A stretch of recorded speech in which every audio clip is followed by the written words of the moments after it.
Good morning students. बच्चों, geography की इस ऑनलाइन सेशन में आपका एक बार फिर से स्वागत है। जिस प्रकार पिछले चैप्टर में हमने देखा कि मैन्युफैक्चरिंग इंडस्ट्रीज़ के इस्टेब्लिशमेंट में कौन कौन से थ्योरीज हैं, कौन से थ्योरेटिकल इवोल्यूशंस हुए ज्योग्राफी में, और साथ ही साथ हमने देखा कि किस प्रकार कुछ फैक्टर्स जो हैं इंडस्ट्री के लोकेशन में बहुत ही महत्वपूर्ण होते हैं। साथ ही साथ हमने क्लासिफिकेशन ऑफ इंडस्ट्रीज भी देखा था। इस चैप्टर के अंतर्गत हम वर्ल्ड लेवल पे ये देखेंगे कि कौन कौन सी इंडस्ट्रीज कहाँ कहाँ इस्टेब्लिश हैं। यहाँ ये बात ध्यान देने की है कि ये जो चैप्टर है मैन्युफैक्चरिंग इंडस्ट्री, इसका जो फर्स्ट पार्ट था वो बहुत ही रेलेवेंट है इस सेकंड पार्ट को समझने के लिए, क्योंकि जो वहाँ थ्योरीज डिस्कस की थी, जो वहाँ फैक्टर्स डिस्कस किए थे, वो सारे के सारे जब आपको आते हैं, जब आपको समझ आ गए हैं, तो हम यहाँ पर वर्ल्ड लेवल पर मैन्युफैक्चरिंग इंडस्ट्रीज का डिस्ट्रीब्यूशन देखेंगे। तो सबसे पहले बात करते हैं आयरन एंड स्टील इंडस्ट्री की। हम सभी जानते हैं कि आयरन एंड स्टील इंडस्ट्री एक बेसिक तरह की इंडस्ट्री है, यानी ये उद्योग जो है दूसरे उद्योगों को आधार का काम करता है। यदि किसी देश में लोहा इस्पात उद्योग विकसित नहीं है तो वहाँ दूसरे उद्योगों के विकास की परिकल्पना नहीं की जा सकती है, क्योंकि किसी भी उद्योग को विकास के लिए लोहे की आवश्यकता होती है। आज लोहा युगीन सभ्यता है हमारी, जहाँ पर लोहे से ही मशीनें, औजार बनाए जाते हैं। यदि लोहे का विकास नहीं होगा, आयरन एंड स्टील इंडस्ट्री की डेवलपमेंट नहीं होगी, तो विकास नहीं हो सकता।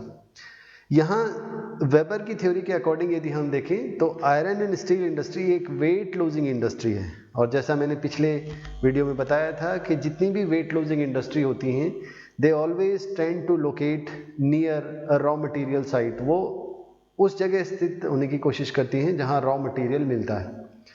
आयरन एंड स्टील इंडस्ट्री के लिए रॉ आयरन, कोक, लाइमस्टोन और मैग्नीज जो बड़ी मात्रा में चाहिए होता है, और ये सारे के सारे वेट लूजिंग हैं, इम्प्योर हैं, जिसके कारण ये उन जगह स्थित होती है जहाँ पर ये सारी चीज़ें आसानी से उपलब्ध हो पाए। विश्व में जितने भी औद्योगिक क्षेत्र हैं उसमें लौह इस्पात जो उद्योग है वो मूल रूप से जो रॉ मटेरियल साइट है, जो रिसोर्स साइट है, उसके पास ही स्थित है।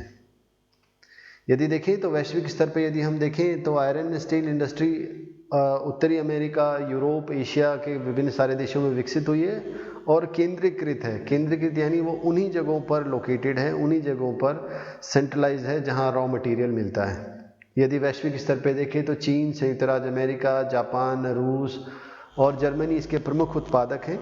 इसके अतिरिक्त यदि हम कुछ छोटे उत्पादकों की बात करें, लेकिन बहुत महत्वपूर्ण जो उत्पादक हैं, जिसमें दक्षिणी कोरिया, यूक्रेन, ब्राज़ील, इटली और भारत शामिल हैं। अब जो सबसे बड़ा उत्पादक है, यदि उससे शुरुआत करें तो चीन विश्व का सबसे बड़ा लौह इस्पात का उत्पादक है। यहाँ पर मंचूरियाई क्षेत्र में काफ़ी बड़ी मात्रा में उत्पादन होता है। इसी तरह उत्तरी चीन या यांगटीसी क्यांग जो रिवर है उसकी घाटी में कच्चा माल चूँकि प्रचुर मात्रा में मिलता है और सस्ता जो जल परिवहन है वो उपलब्ध है कच्चे माल को एक जगह से दूसरी जगह ले जाने के लिए। तो इस तरह चीन के इन क्षेत्रों में व्यापक उत्पादन होता है और ये वैश्विक स्तर पर एक अग्रणी उत्पादक देश है।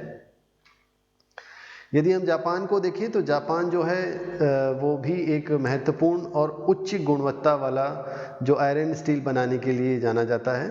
हम सभी जानते हैं कि जापान में चूँकि भूमि सीमित मात्रा में है, वो एक द्वीपीय देश है और द्वीप पर कच्चा माल कम मात्रा में होने के कारण वो अपने विकास के लिए, अपनी आयरन एंड स्टील इंडस्ट्री के डेवलपमेंट के लिए जो इम्पोर्टेड रॉ मटेरियल है उस पर आधारित होता है। हम सभी ने पढ़ा है कि भारत से जो भारत के बेलाडीला है वहाँ पर जो कच्चा लोहा निकाला जाता है वो पूरा का पूरा विशाखापत्तनम होते हुए जापान भेज दिया जाता है। तो इस तरह उस इम्पोर्टेड मटेरियल के आधार पर भी उत्कृष्ट तकनीक, यातायात के जो अच्छे साधन हैं उनके कारण और अच्छी सरकारी नीतियों के कारण जापान अपना एक विशेष स्थान रखता है आयरन एंड स्टील के प्रोडक्शन में। इसका यदि डिस्ट्रीब्यूशन देखें तो नागासाकी में, कोबे, ओसाका जो क्षेत्र है उसमें, और साथ ही साथ टोक्यो, योकोहामा में वाइड डिस्पर्स्ड है। ये सारा का सारे जो एरिया हैं इनके पास आयात करने के लिए, स्टोर करने के लिए फैसिलिटी हैं। और आप देखेंगे कि जापान जो है मूल रूप से उन जगहों पर ज़्यादा उत्पादन करता है जो पोर्ट के पास हैं, ताकि जो इम्पोर्टेड मटेरियल है उसमें ट्रांसपोर्ट की कॉस्ट को मिनिमल किया जा सके। आगे यदि चलें तो एक बड़ा उत्पादक देश है संयुक्त राज्य अमेरिका। विश्व का जो विकास का ध्रुव है वो संयुक्त राज्य अमेरिका है। यहाँ पे विकास की अपार संभावनाएं हैं।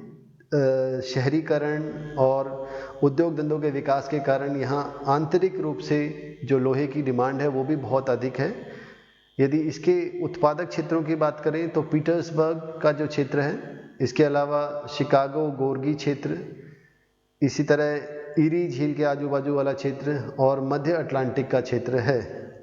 अमेरिका के संदर्भ में ये बात ध्यान देने की है कि अमेरिका का औद्योगिक विकास मूल रूप से जो ग्रेट लेक्स का रीजन है, जहाँ सुपीरियर, मिशिगन, ओंटारियो, ईरी और हेरोन जो झीलें हैं, उनके आजू बाजू ज़्यादा विकास हुआ है।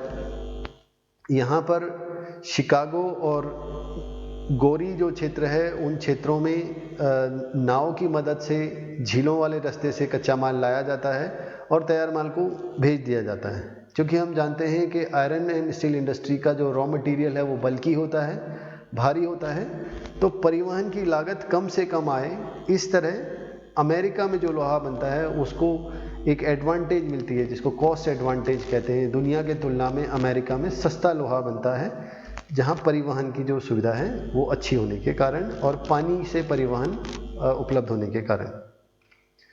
इसी तरह यदि हम रूस का देखें तो रूस भी एक काफ़ी विस्तृत देश है और यहाँ पर भी यूराल वाले क्षेत्र में, साइबेरिया के क्षेत्र में और जो मिड जो हमारा रशियन एरिया है, जहाँ पर काफ़ी उत्पादन किया जाता है। ये उत्पादन ट्रेनों की मदद से जो तैयार माल है या कच्चे माल को एक जगह से दूसरी जगह ले जाने वाले केंद्रों पर स्थित है। और रूस का जो ज़्यादातर उत्पादन है वो उत्पादन रूस के इंटरनली या यूरोप में निर्यात के लिए प्रयोग में लाया जाता है। इसी तरह यदि हम देखें तो अन्य देशों में Germany, Ukraine, Canada, Brazil, Australia, दक्षिण अफ्रीका, अल्जीरिया, मोरक्को, जिम्बाब्वे, ये विश्व के कुछ प्रमुख और उत्पादक देश हैं।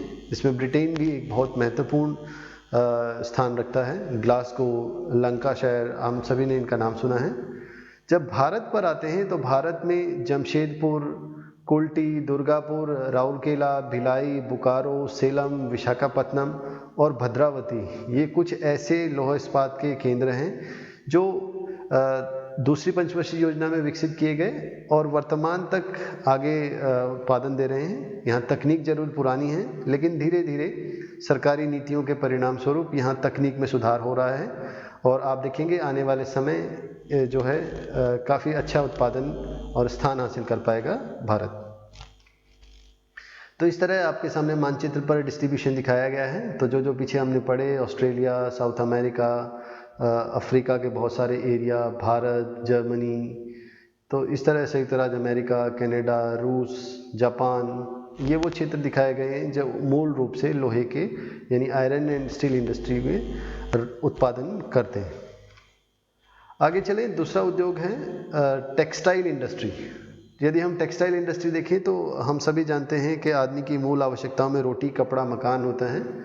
तो जो कपड़ा है वो बहुत सारी तरह का उपलब्ध है और इसमें कॉटन जो है वो सबसे अच्छा माना जाता है। प्रारंभिक तौर पे जो कपड़े का उत्पादन था वो घरों में किया जाता था, लघु उद्योगों के रूप में किया जाता था, हथकरघा आधारित उद्योग था।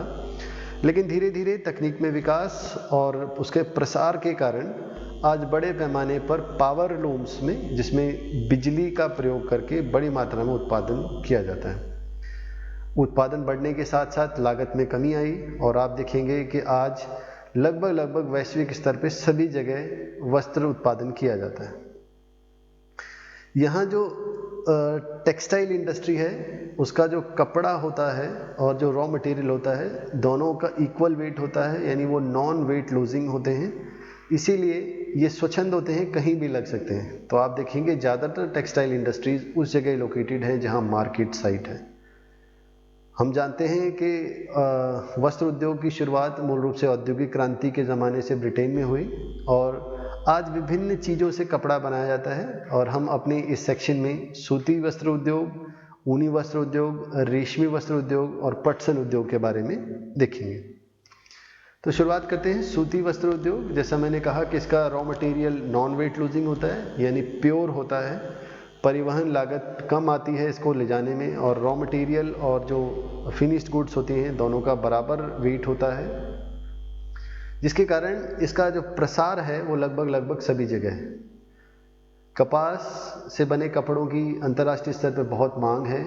मूल रूप से उन देशों में जहां नमी वाली गर्मी बहुत अधिक पड़ती है वहां पे इनकी काफ़ी मांग होने के कारण अंतर्राष्ट्रीय स्तर पे भी इनके काफ़ी प्रचार प्रसार है। मूल रूप से सूती वस्त्र के लिए कपास चाहिए, कच्चा माल, इसी तरह शक्ति चाहिए, ऊर्जा चाहिए जिससे मशीनें चलें, और सस्ता श्रम और कुशल श्रम की आवश्यकता होती है।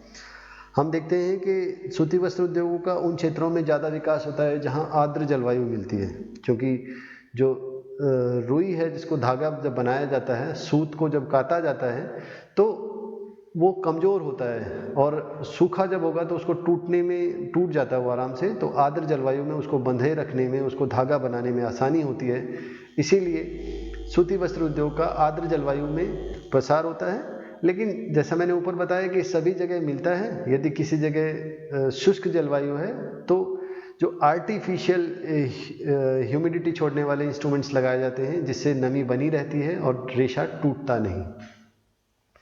यदि हम वैश्विक स्तर पे प्रमुख उत्पादकों की बात करें तो चीन, भारत, रूस, संयुक्त राज्य अमेरिका, जापान इसके प्रमुख उत्पादक देश हैं। और WTO के अंतर्गत, WTO हमने अपने पिछले सेगमेंट में देखा था कि वर्ल्ड ट्रेड ऑर्गेनाइजेशन होता है, जिसके अंतर्गत एक मल्टी फाइबर एग्रीमेंट हुआ जिसका सबसे अधिक लाभ जिसमें कपड़े उद्योग को हुआ, और भारत और चीन ने इसका बहुत लाभ उठाया। आज चीन विश्व का सबसे बड़ा सूती वस्त्र उत्पादक देश है, और उसके बाद भारत का स्थान आता है, जो भारत उत्पादन और निर्यात में भी एक अच्छा स्थान रखता है। तो इस तरह WTO ने भी सूती वस्त्र के प्रसार में बहुत महत्वपूर्ण योगदान निभाया है। भारत में सूती वस्त्र जो है चीन के बाद जैसा दूसरा स्थान है, मैंने आपको बताया। भारत में मुंबई, अहमदाबाद, शोलापुर, नासिक, सूरत, वडोदरा, इंदौर, ग्वालियर, कलकत्ता, दिल्ली, कानपुर, भीलवाड़ा, पाली, कोयम्बटूर, सेलम, बेंगलोर इत्यादि प्रमुख केंद्र हैं। तो आप ये देखें तो ये पूरे के पूरे भारत को कवर करते हैं।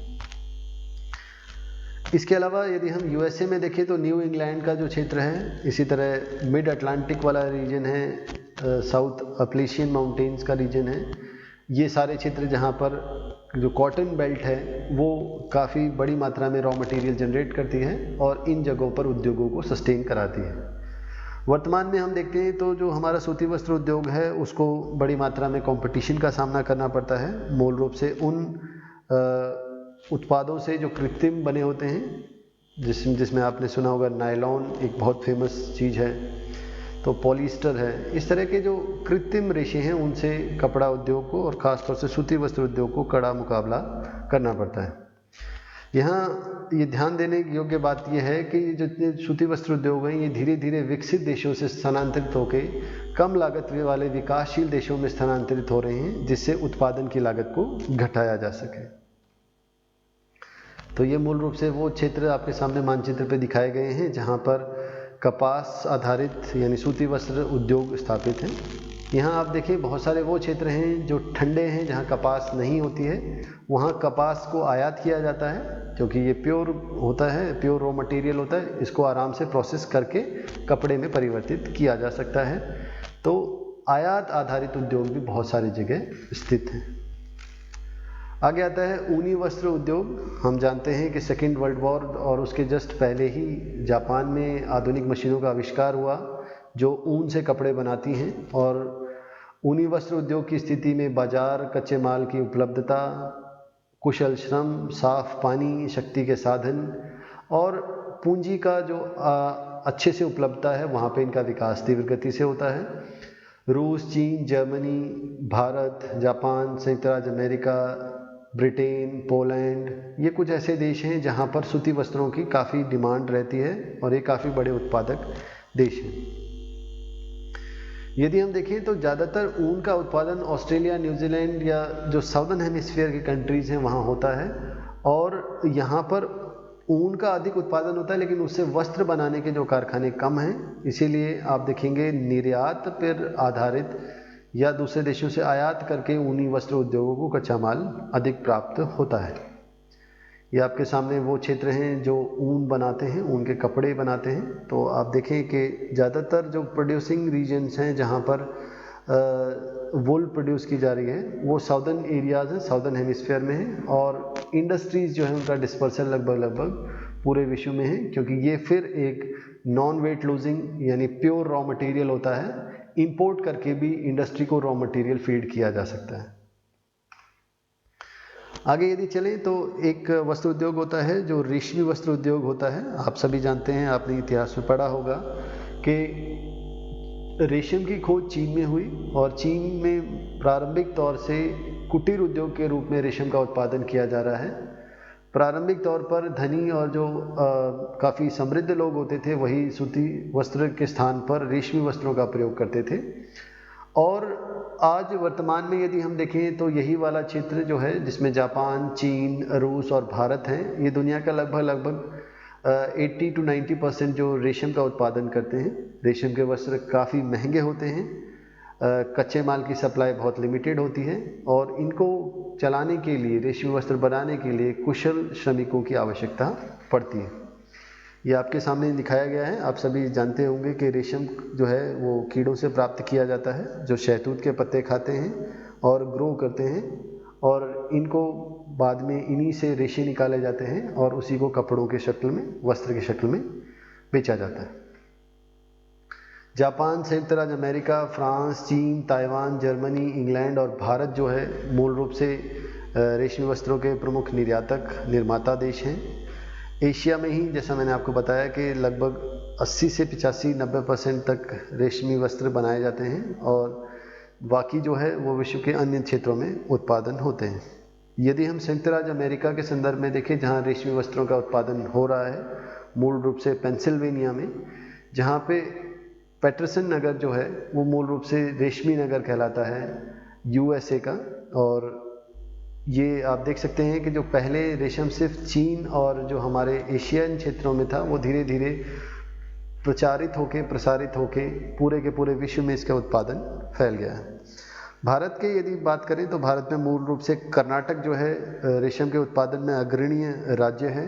इसके अलावा यदि हम क्षेत्रों में देखें तो कलकत्ता, मैसूर, बेंगलोर, चेन्नई प्रमुख उत्पादक और निर्माता क्षेत्र हैं।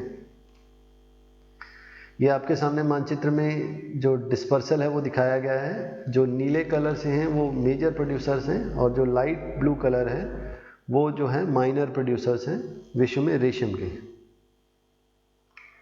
आगे आता है पटसन उद्योग या जूट उद्योग। देखिए, जब हम स्टूडेंट होते हैं तो बहुत बार प्रश्न ये उठता है कि पटसन तो हमने कभी देखी ही नहीं है। तो हम सभी जो बोरियां देखते हैं उनमें जिस रेशे का प्रयोग होता है वो टाट जो होती है, जो बोरी होती है वो जूट के कपड़े से बनी होती है। जूट जो है वास्तव में एक पैकेजिंग मटेरियल होता है और बहुत मजबूत और टिकाऊ होता है, लेकिन धीरे धीरे क्या है कि जूट को बड़ी प्रतियोगिता का सामना करना पड़ रहा है। जूट को बहुत सारे आर्टिफिशियल पैकेजिंग मटेरियल से कंपटीशन का सामना है जो बहुत ही ख़राब स्थिति है। आप देखिए तो जूट जो शुरुआत में जिसका विविधीकरण नहीं था, आज न केवल बोरियां और पैकेजिंग मटेरियल बल्कि बहुत सारे और चीज़ों में भी प्रयोग में लाया जा रहा है, जिससे कुछ क्षेत्रों में इसकी डिमांड भी बढ़ी है। तो आवश्यकता ऐसी है कि आवश्यकता इस बात की है कि हम जूट के जो बने वस्त्र हैं, जो उसका सामान है, उसको प्रसारित करें ताकि हम जो पोल्यूशन फैलाने वाले जो प्लास्टिक मटेरियल है उससे बच पाएँ। जूट जो होता है बड़ा सस्ता होता है बच्चों, इसीलिए आप देखेंगे मूल रूप से जूट की उत्पादन और जो उसका प्रोडक्शन है वो उन जगहों पर हो रहा होता है जहाँ पर पहले से बाढ़ वाली उपजाऊ मिट्टी होती है, क्योंकि कम उत्पादन होने के कारण कृषक जो है खाद का प्रयोग नहीं कर पाता है, जिससे उत्पादन पूर्ण रूप से प्राकृतिक तौर पे ही होता है। भारत में, बांग्लादेश में ब्रह्मपुत्र की घाटी, गंगा घाटी जो डेल्टाई क्षेत्र हैं वहाँ पर बड़ी मात्रा में जूट का उत्पादन होता है। भारत में और बांग्लादेश ही इसके सबसे बड़े उत्पादक और निर्यातक देश हैं। इसके अलावा कुछ अफ्रीकी देशों में भी जूट का प्रोडक्शन हो रहा है। आप देख सकते हैं जो डार्क कलर है वो मैक्सिमम प्रोडक्शन को दिखाता है और जैसे जैसे कलर फेंट होता जा रहा है वैसे वैसे उत्पादक जो है वो कम होता जा रहा है। ये आपके सामने जूट के जो रेशे हैं उनको प्रोसेस करते हुए भी कृषक दिखाए गए हैं। जूट जो है पानी में होता है और बाद में उसको प्रोसेस करके उसके रेशे बनाए जाते हैं, फाइब्रस बनाया जाता है, जिससे बहुत सारे मटेरियल बाद में बनाए जाते हैं। अब प्रश्न उठता है कि बच्चों, जैसा वेबर ने कहा कि बहुत सारे उद्योग एक साथ लगते हैं और उनके कारण इंडस्ट्रियल एग्लोमेरेशन बनता है, तो हम देखेंगे कि विश्व में कौन कौन से इंडस्ट्रियल रीजन्स हैं, कौन कौन से इंडस्ट्रियल एग्लोमेरेशन हैं जहाँ पर बहुत ज़्यादा उत्पादन हो रहा है। हम सभी जानते हैं कि उद्योग जो है अर्थव्यवस्था के लिए बहुत महत्वपूर्ण हैं और उद्योग अपनी लागत को कम करने के लिए ज़्यादातर क्षेत्रों में, आसपास वाले क्षेत्रों में जहाँ कच्चा माल उपलब्ध हो या जहाँ उनके तैयार माल की खपत हो, उस जगह स्थापित होते हैं, जिसके कारण उनमें एक टेंडेंसी मिलती है जिसको इंडस्ट्रियल एग्लोमेरेशन की टेंडेंसी कहते हैं, जिसके कारण वैश्विक स्तर पे बहुत सारे इंडस्ट्रियल रीजन्स बनते हैं। हम देखेंगे कौन कौन से हैं। तो सबसे पहले अमेरिका, यदि नॉर्थ अमेरिका में देखें और अमेरिका की बात करें तो यहाँ न्यू इंग्लैंड, ग्रेट लेक्स वाला रीजन, मिड अटलांटिक क्षेत्र रीजन और प्रशांत महासागरीय क्षेत्र है। तो आप देखें कि अमेरिका में जो मूल रूप से जो ग्रेट लेक्स का रीजन है या जो हम इसका east coast and west coast है वो इंडस्ट्रियली डेवलप्ड है। रेस्ट जो बीच वाला हिस्सा है वहाँ औद्योगिक विकास इतना नहीं हुआ है।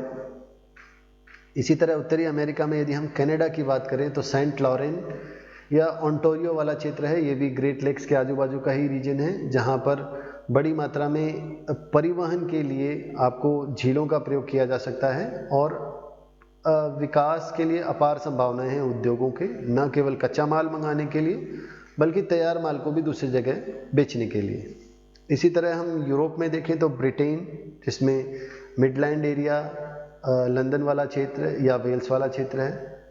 फ्रांस में यदि देखें तो पेरिस, जो सार और लारेन वाला क्षेत्र है वो, जर्मनी का विश्व प्रसिद्ध रुह्र क्षेत्र है, बेवेरिया है और सार वाला क्षेत्र है जो काफ़ी अधिक उत्पादन के लिए जाना जाता है। यहाँ पर विभिन्न ऐसे उद्योग स्थापित हुए हैं जिनकी आपस में फॉरवर्ड एंड बैकवर्ड लिंकेजेस हैं, जो कोयला आधारित हैं और जो आयरन एंड स्टील के प्रोडक्शन से जुड़े हुए हैं, जिसके कारण इसका काफ़ी विकास हुआ है। इसी तरह हम यदि रूस के क्षेत्र को देखें तो मॉस्को वाला क्षेत्र, यूराल का क्षेत्र, वोल्गाग्राद का क्षेत्र, इसी तरह सुदूर पूर्वी क्षेत्र जो है, बैकॉल वाला क्षेत्र जो है, वो मूल रूप से औद्योगिक प्रदेश हैं। यहाँ पर गैस आधारित, पेट्रोलियम आधारित और लौह अयस्क आधारित उद्योगों का विकास हुआ है। ये ज़्यादातर जो क्षेत्र हैं वो निर्यात आधारित हैं, निर्यात करने पे इनका उत्पादन किया जाता है और काफ़ी समृद्ध क्षेत्र हैं।